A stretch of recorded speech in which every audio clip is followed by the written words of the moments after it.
यदि मनुष्य प्रत्येक प्रतिकूलता को अनुकूलता में बदल ले तो मानस पीड़ा तो नष्ट हो ही जाएगी। शारीरिक पीड़ा भी जितनी अधिक प्रतीत होती थी उतनी नहीं होगी, पर ये छिपा हुआ मनुष्य के मन में भगवत प्रेम में भी, प्रेम के क्षेत्र में भी छिपी हुई मनुष्य के मन में एक वासना रहती है जो भगवान को अपने अनुकूल बनाना चाहती है, भगवान के अनुकूल बनने में जरा हिचकती है, छिपी चीज रहती है। तो वो कभी कभी भगवान पर नाराजी हो जाती है कि भगवान ने ऐसा क्यों किया, ऐसा क्यों नहीं किया। अरे यही तो तुम्हारे लिए एक कसौटी है। भगवान ने क्यों किया, भगवान ने जो किया वो ठीक किया, वो ठीक किया। वहां पर ये नहीं, बाध्यता मूलक जो तृप्ति है वो नहीं, वो क्या करे उपाय नहीं है।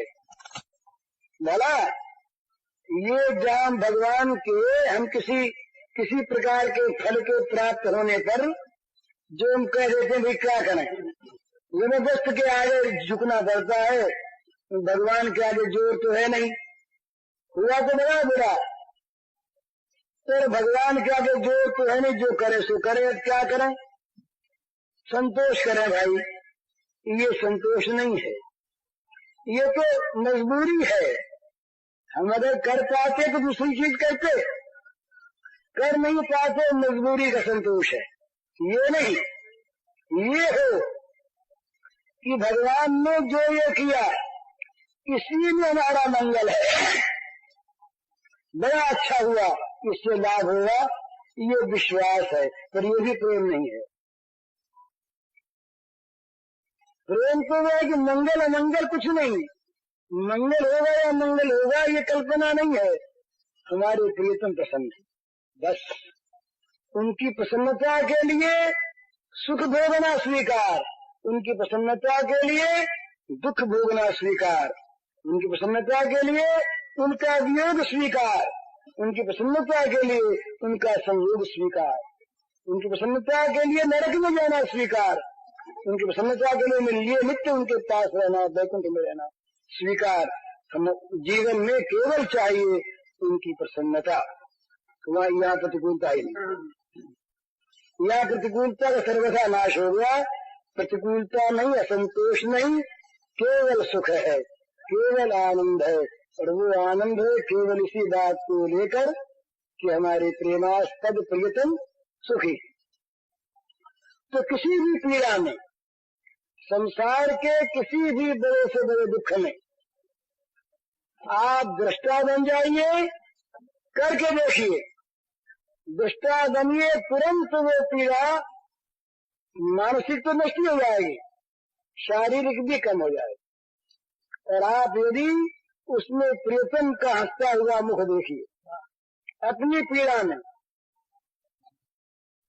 ये मालूम होगा कि ये पीड़ा तो बनी रहनी चाहिए, ये पीड़ा जाए नहीं। क्योंकि पीड़ा यदि हमारी गई और यदि प्रियतम का मुख का हास्य कहीं हो तो गया तो क्या हुआ, ये पीड़ा रहे, ये घाव बना रहे और ये घाव प्रियतम को सुखी बनाता रहे, घाव रहे तो प्रियतम से मांगेगा कि बस ये प्रियतम दिखेंगे ना, दिखेंगे।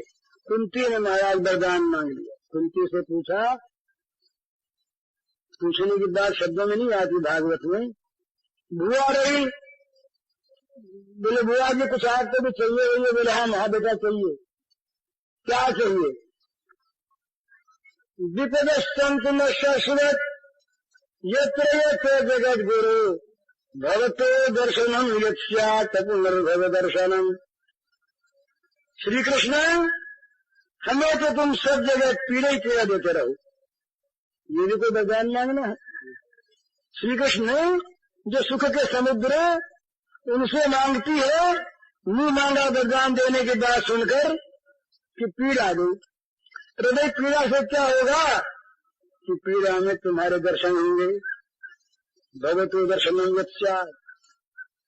जो पीड़ा तुम्हारा दर्शन करा दे, संसार का जो दुख भगवान को मिला दे और हमारा जो दुख भगवान को हंसा दे, हमारा जो दुख भगवान को हंसा दे, हमारी जो पीड़ा भगवान के मुख पर मुस्कुराहट ला दे, वो पीड़ा वो दुख तो हमारे लिए स्वागत की वस्तु है, नित्य ग्रहण करे किए रखने की वस्तु है। क्योंकि प्रियतम श्री कृष्ण परमात्मा प्रेमास्पद हमारे भगवान उससे प्रसन्न है। तो इसलिए ये प्रेत बलि करके देखिए, बड़ी भारी बुखार चढ़ी हुई हो और पीड़ा हो रही, उस समय प्रयोग करके देख कि या दुष्टा बन जाइए या भगवान के प्रेमी बन जाइए, तुरंत देखिएगा कि मानस क्लेश तो नाश हो गया।